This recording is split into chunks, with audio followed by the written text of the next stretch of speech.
माननीय सदस्य श्री आई.डी. लखनपाल जी।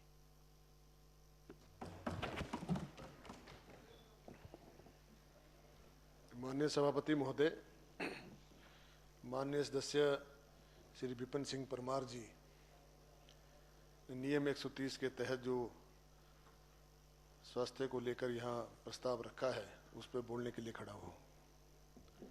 सभापति महोदय, अभी जो माननीय सदस्य विपिन सिंह परमार जी स्वयं स्वास्थ्य मंत्री थे और माननीय नेता प्रतिपक्ष मुख्यमंत्री थे, अभी उनको बधाई दे रहे थे।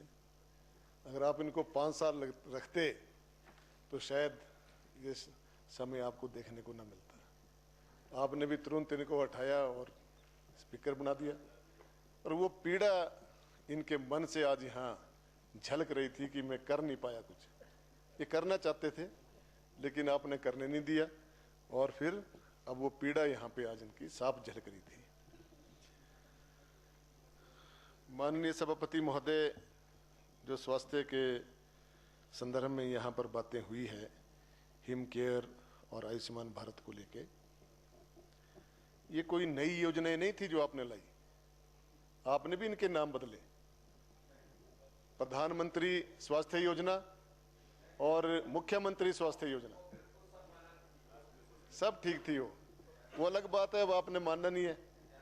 राष्ट्रीय स्वास्थ्य बीमा योजना थी और प्रधानमंत्री बीमा स्वास्थ्य योजना थी। ये अलग बात है कि उसमें उस समय 2.5 लाख रुपए का प्रावधान था, आज 5 लाख का प्रावधान है। समय के साथ साथ उसमें बढ़ोतरी हुई है, तो इसमें कोई बड़ी बात नहीं है। और जहां तक हिम केयर की बात है, हिम केयर तो आज भी चल रहा है और हमारे काफी मरीज जाते हैं हॉस्पिटल्स में, टांडा में, शिमला में, तो उनका हिम केयर चल रहा है। कोई ऐसी बात तो है नहीं है कि हिम केयर में पैसा नहीं मिल रहा है। सहारा योजना की जहां तक बात है, वो अवश्य कुछ समय से बंद है। उसका पैसा किन कारणों से नहीं आ पा रहा है, उसमें कई दिनों से उसमें अब चल पड़ा होगा शायद, वो माननीय मंत्री महोदय अपने वक्तव्य में बताएंगे। और जहां तक अभी जो यहाँ पर सबसे बड़ी तो बात ये है कि ये हमने कितने स्वास्थ्य केंद्र बना दिए, मेडिकल कॉलेज बना दिए, एम्स भी खोल दिया, पीएससी भी हर जगह हजारों के हिसाब से स्वास्थ्य संस्थान खुल गए हैं, सब हेल्थ सेंटर भी खुल गए हैं। गांव में हर तरह का उपचार करने के आज साधन हैं हमारे पास। लेकिन समस्या तो ये है कि ये बीमारियां क्यों हो रही हैं, उसकी तरफ सोचने की जरूरत है। आप जितने मर्जी स्वास्थ्य संस्थान खोल दीजिए, इतनी लाइन लगी रह रही है, चाहे वो प्राइवेट सेक्टर में देख लो चाहे गवर्नमेंट सेक्टर में देख लो, भीड़ की भीड़ चली आ रही है। ये जो आज पूरे विश्व में हृदय के जो रोगी हमारे देश में सबसे ज्यादा, शुगर के रोगी सबसे ज्यादा, और धीरे धीरे पार्किंसंस के जो केसेस हैं ये भी बढ़ते जा रहे हैं। कहीं इक्का दुक्का देखने को मिलते हैं, अब ये भी बढ़ते जा रहे हैं। और सबसे बड़ा जो बीमारी है वो कैंसर। हर तीसरे मरीज के बाद एक कोई ना कोई कैंसर का पेशेंट डॉक्टर्स के पास जाता है। मुझे आज भी याद है जब आईजीएमसी के पास जब कैंसर हॉस्पिटल बन रहा था, हम गवर्नमेंट कॉलेज संजौली में पढ़ते थे, तो जब उस हॉस्पिटल का निर्माण हो रहा था तो हमको डर लगता था वहां देख के, कैंसर का नाम से डरते थे और वहां जाने के नाम से डर जाते थे। लेकिन आज वहां पर भी बेड नहीं मिल रहे हैं, एक बेड पे 3-3 पेशेंट है। समस्या ये है कि आप, ऐसा नहीं है, हम छोटे से प्रदेश में बहुत कुछ कर रहे हैं स्वास्थ्य के क्षेत्र में और बहुत कुछ करने को बाकी है, लेकिन व्यवस्था को सुदृढ़ करने की जरूरत है, उसको कर रहे हैं और हमारी प्रदेश सरकार इसमें निरंतर कर रही है। मैं ये नहीं कहता कि आपने भी किया होगा, आपने भी करा है अपने समय में, सभी ने अपने अपने प्रयास किए हैं, लेकिन अभी बहुत कुछ करने की जरूरत है। ये हीमोफीलिया, थैलीसीमिया, इसके जो पेशेंट है इतनी तादाद में बढ़ रहे हैं, उसके बारे में सोच विचार करने की जरूरत है। जो हमारा एलोपैथी का सिस्टम है वो तो है ही है, साथ में हमारा आयुर्वेदिक सिस्टम है, उसको भी सुदृढ़ करने की जरूरत है। आज एलोपैथी इतनी ज्यादा हावी हो गई है कि हमारे आयुर्वेदक को उसको पूछता कोई नहीं है। आयुर्वेदक के हमारे संस्थान खाली पड़े हुए हैं और बहुत से लोग आज भी आयुर्वेदक के ऊपर विश्वास करते हैं। कोरोना काल में आपको याद होगा लोगों ने घरों में बैठ के काढ़े पिए, आयुर्वेदिक की किटें जो है लोगों के घरों में पहुंचाई गई। लेकिन ये जो एक बीच में खाई पड़ गई है कि एलोपैथी वाले आयुर्वेद को नहीं मानते, आयुर्वेद वालों को अधिमान नहीं दिया जाता। अगर साथ साथ में आयुर्वेद को भी मजबूत किया जाए, क्योंकि हमारा जो भारतवर्ष है, जहां हम यहाँ सनातन धर्म की बात करते हैं, हिंदू धर्म की बात करते हैं, बातें बड़ी बड़ी करते हैं, लेकिन जो हमारी सनातनी चीजें हैं हम उनको छोड़ते जा रहे हैं।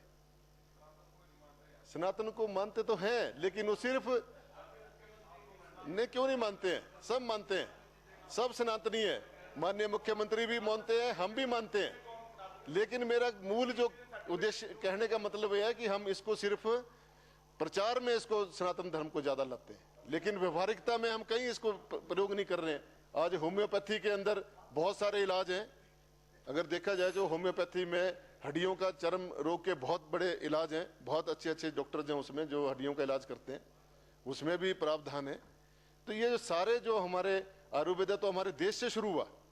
धनवंतरी जैसे आयुर्वेदा जो जिनके आज भी नाम गिना जाता है, तो वो जो हमारा जो सिस्टम है, जो हमारा भारत देश का जो हमारा सिस्टम है, प्राचीन जो हमारी संस्कृति है, उसको भी जिंदा रखना है, तब हम सनातनी हुए। एलोपैथी तो अंग्रेज लेके आए, उसका अनुसरण करते हैं हम, लेकिन जब सनातन की बात आती है तो पूजा पाठ के लिए थोड़ा ना सनातन का विस्तार में अगर व्याख्या की जाए तो उसका बहुत बड़ा जो है उसमें जीवन पद्धति जो है उसको कैसे जीना है उसको करे। अभी परमार जी यहाँ बोल रहे थे डॉक्टर लिख देते हैं सैर करो, डाइट खाओ। अरे भाई, तो डॉक्टर तो लिखने, डॉक्टर साहब बैठे हैं सामने, सभी डॉक्टर बोलते हैं कि भाई सैर भी करो, अगर आपने वजन घटाना है तो सैर भी करो, शुगर कंट्रोल करनी है तो सैर करो। और ये तो पहले आदमी सशक्त होता था, समृद्ध होता था, इसी वजह से होता था कि उनका रोजमर्रा की जो जिंदगी थी वो स्वस्थ थी। टाइम के उठना, टाइम के खाना, टाइम के पीना, तब कहीं जाके स्वस्थ रहते थे। आज रात के 2-2 बजे तक तो सोते ही नहीं है, 3-3 बजे सोएंगे, 9-10 बजे उठेंगे, फिर कहां से स्वस्थ? जब प्रकृति के साथ आप अपने जीवन का खिलवाड़ करेंगे तो निश्चित बीमारियां तो बढ़ेगी। हम उस तरफ भी तो ध्यान देने की जरूरत है। कहने का मेरा तात्पर्य है कि हमें ग्रामीण स्तर से लोगों को अवेयर करने की जरूरत है। ग्रामीण स्तर पे जो हमारे हेल्थ सेंटर हैं, जो हमारे पीएचसी हैं, वहां पर हमें पंचायत टू पंचायत और विलेज टू विलेज जो है लोगों को इन बीमारियों से बचने के लिए हम क्या कर सकते हैं, ताकि हमारे लोगों को जो रुख है अस्पतालों की तरफ कम हो, वहां पे भार कम हो। अब तो समय के साथ साथ बीमारियां तो होनी है, लेकिन इन बीमारियों को हम कितना रोकथाम कर सकते हैं? हृदय के रोग को, शुगर की पेशेंट को, अब कैंसर की तो कोई बीमारी इलाज ही नहीं है। लाखों रुपया आप खर्च कर देते हैं, करोड़ रुपए भी लोग खर्च करते हैं, लेकिन उसके बावजूद बंदा जो है बचता नहीं है। जितने मर्जी आप संस्थान खोल लीजिए कैंसर के भी।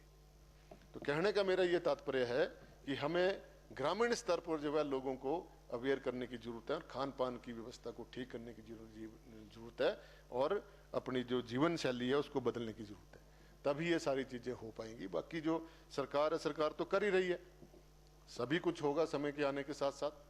बहुत सी कमियां हैं, कोई ब्यूरोक्रेटिक सिस्टम से कमियां है, कोई डॉक्टर्स की लॉबी है उसमें कमी है, हर जगह राजनीति है। डॉक्टर्स में भी बड़ी भारी राजनीति है, बहुत भारी राजनीति देखी है मैंने डॉक्टर्स के अंदर भी। एक सीनियर डॉक्टर जो है दूसरे को चलने नहीं देता है। हमने तो सिविल हॉस्पिटल तक देखी है राजनीति, पीएससी में हमने राजनीति देखी है।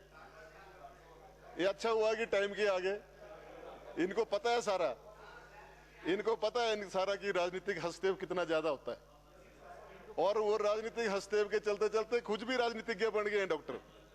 तो ये हमसे सीखते हैं और आके अब यहाँ डॉक्टर जो है विधायक बन गए। तो सीखा तो हमसे ही है, प्रेरणा तो हमसे ही ली आपने, तो अब आप डॉक्टर बन गए। तो कहने का तात्पर्य यही है कि आज हमारे प्रदेश में विस्तार हुआ है, और जो हमारे सुपर स्पेशलिस्ट डॉक्टर थे कोई एम्स में चले गए। अब नेफ्रोलॉजी की बात हो रही थी, यहाँ पे नेफ्रोलॉजी के डॉक्टर हमारे एम्स में काम कर रहे हैं, और एम्स आपने खोल दिया, उसके हम धन्यवाद करते हैं। लेकिन उसका जो डॉक्टर्स भी बाहर से आते हैं तो अच्छी बात होनी थी। हमारे डॉक्टर वहां लगा दिए सारे जो सुपर स्पेशलिस्ट डॉक्टर थे, अब हमारे तो डॉक्टर खाली हो गए। नेफ्रोलॉजी के कहाँ से लाएंगे? एकदम से थोड़ा ना ट्रेन डॉक्टर तैयार होने हैं, समय लगेगा उसको तैयार करने में। तो ये मैं आपसे कहना चाहता था। समय कम है, बात करने को तो बहुत ज्यादा है, सभापति महोदय बार बार घंटी बजा रहे हैं, इसलिए आपने समय दिया, आपका बहुत बहुत धन्यवाद।